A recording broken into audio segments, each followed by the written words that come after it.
our economic future. So a great job on getting to that.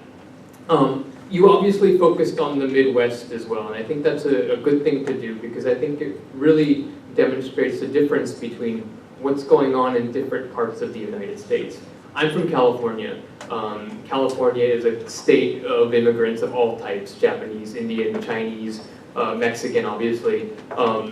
And so these aren't issues that I thought about too much growing up in California, but they're issues that are very startling or very impactful to someone in the Midwest. So I noticed somebody made the point that you're surprised that these issues are so big in states where immigrants are such a small percentage of the population. I actually think that's the core issue, is that when you're in a place that your whole life has been 95% white or American, and suddenly even 5% of that changes to become Hispanic or Asian, I think it's for any group of people anywhere in the world, no matter how kind-hearted and loving they are, it affects their day-to-day life. I can imagine that if suddenly 5% of Setagaya Ward became foreign, it would affect everyone. You would notice it very immediately. And how we respond to these issues is really what defines us. I think we're in a little bit of an adjustment period right now for many places in the United States, but I'm really hopeful that we're going to come out of it an even stronger country. So thank you for your presentation, and I look forward to talking about some of these issues in my own presentation. Thank you.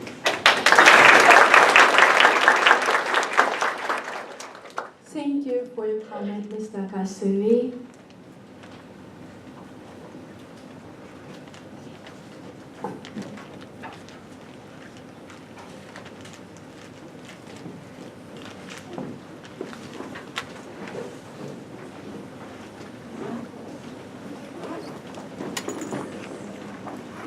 So now let's move on to the next team, the Team US 2. Please welcome Team 2.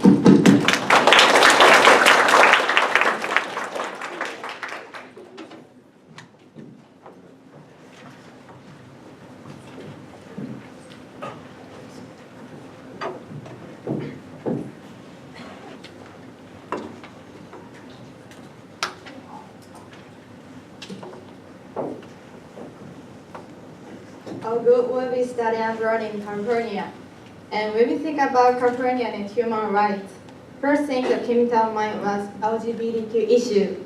So today we are going to focus on the LGBTQ community. I am sure you have heard this word before.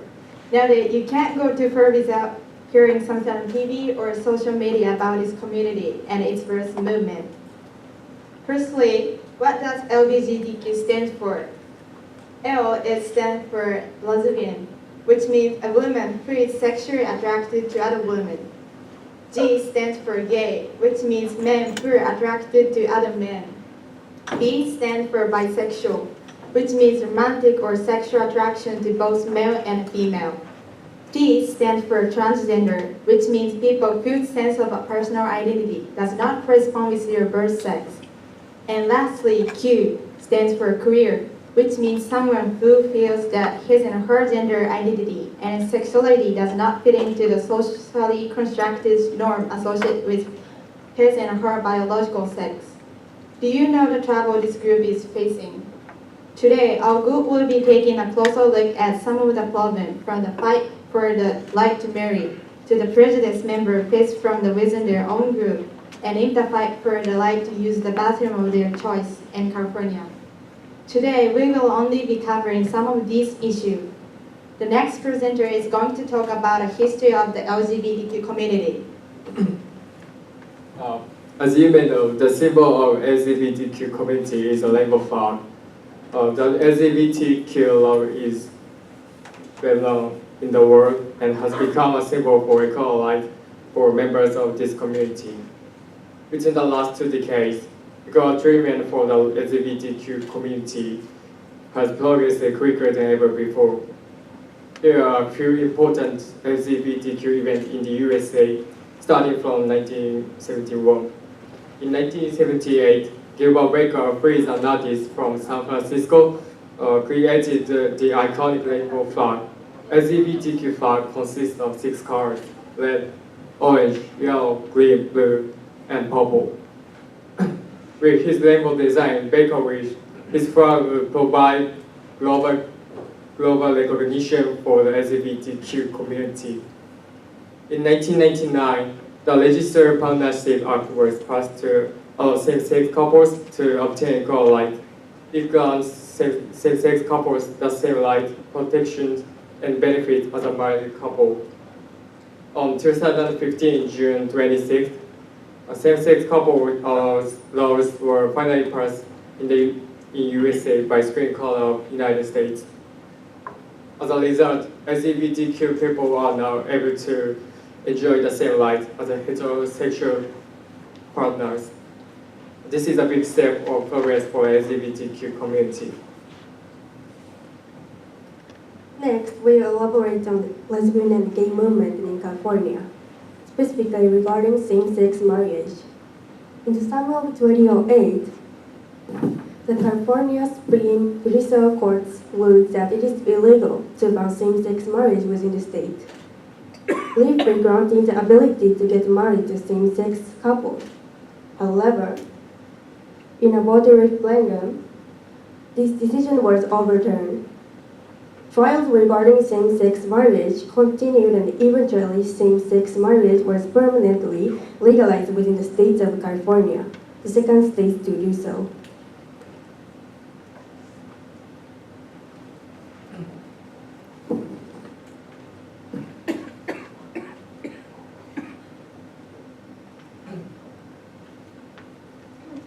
Many of the issues regarding the opposition to same-sex marriage derive from America's population being historically Christian, with over 17% of American citizens saying they believe in God.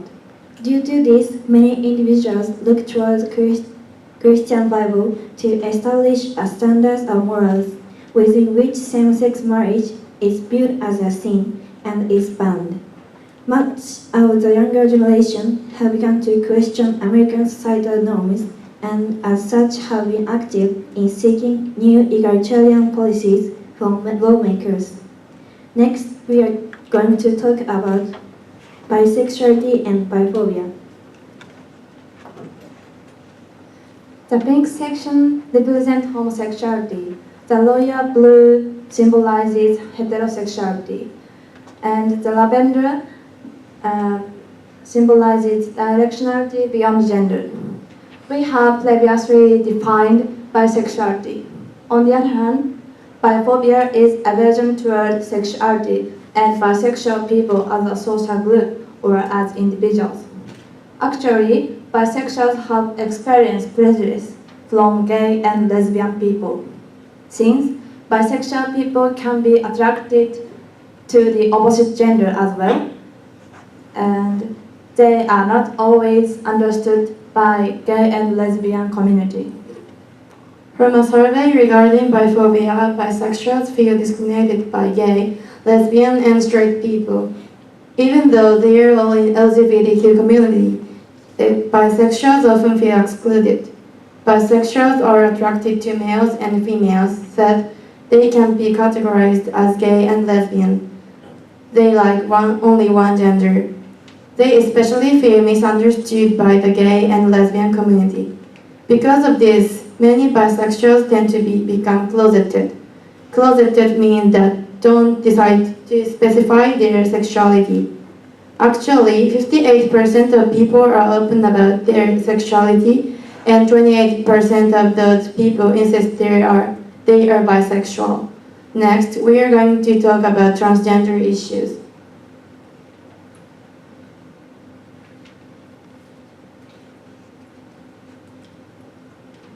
Transgender people are people whose sense of personal identity does not correspond with their birth sex.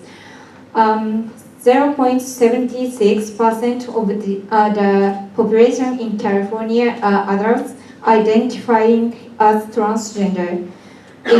In contrast, the Japanese government has not done any official research on this topic.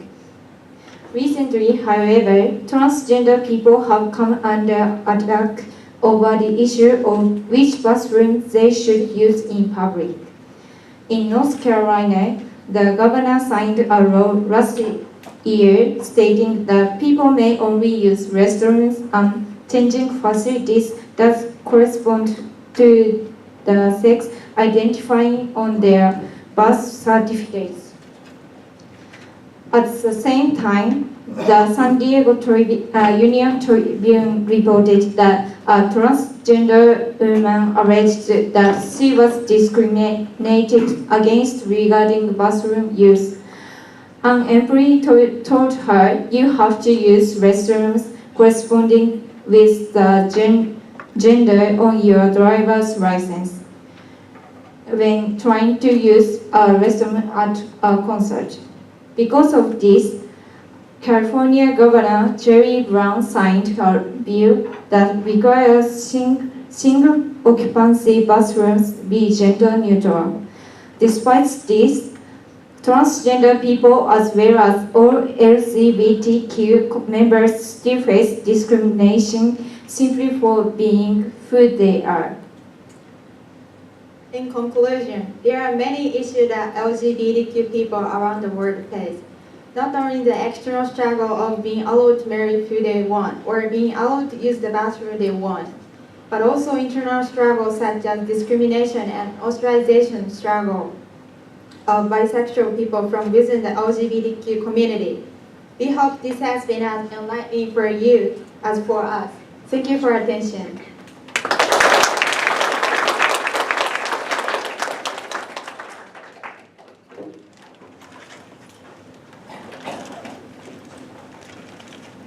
Thank you, Team 2, for your wonderful presentation on LGBTQ rights.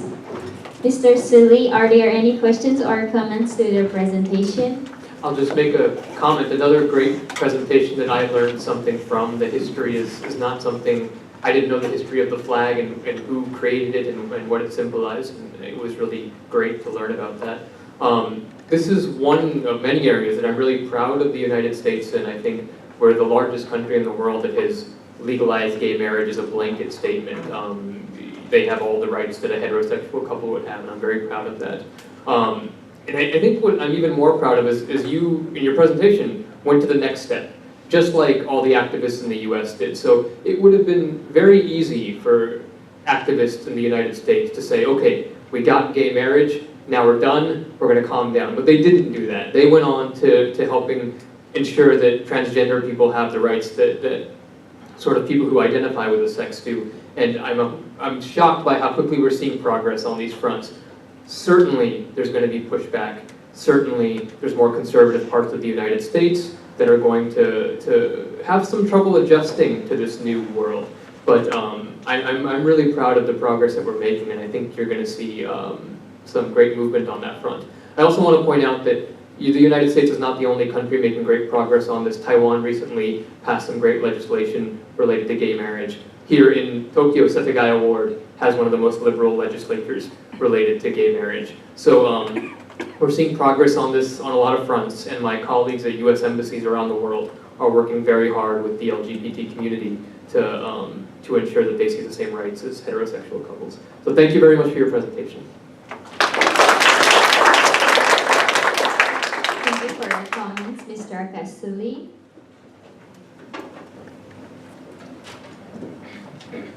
Now let's move on to the next team, Team China. Please welcome Team China.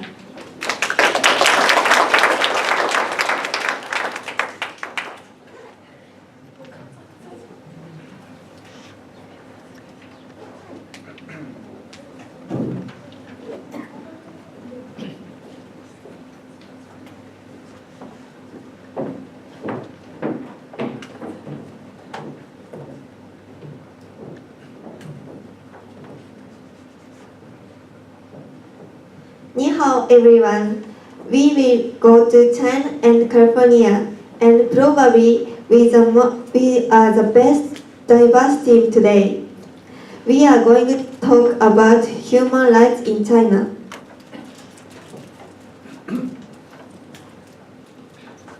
Firstly, what comes to your mind when you hear the word China? panda, Chinese food. Of course, they are all correct, but that is not all.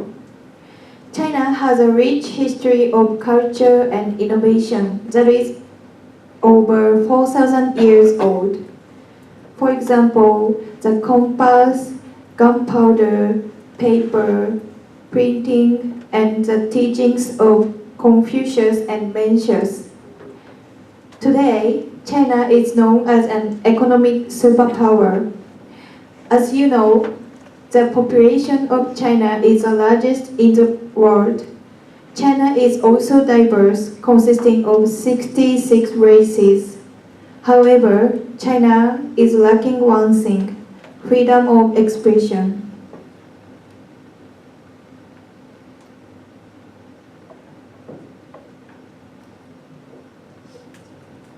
The Chinese human rights activist and 2010 Peace Prize recipient Liu Xiaobo once said this award was given to the soul of people who were hurt in the Tiananmen Square protest. Next, we will be talking about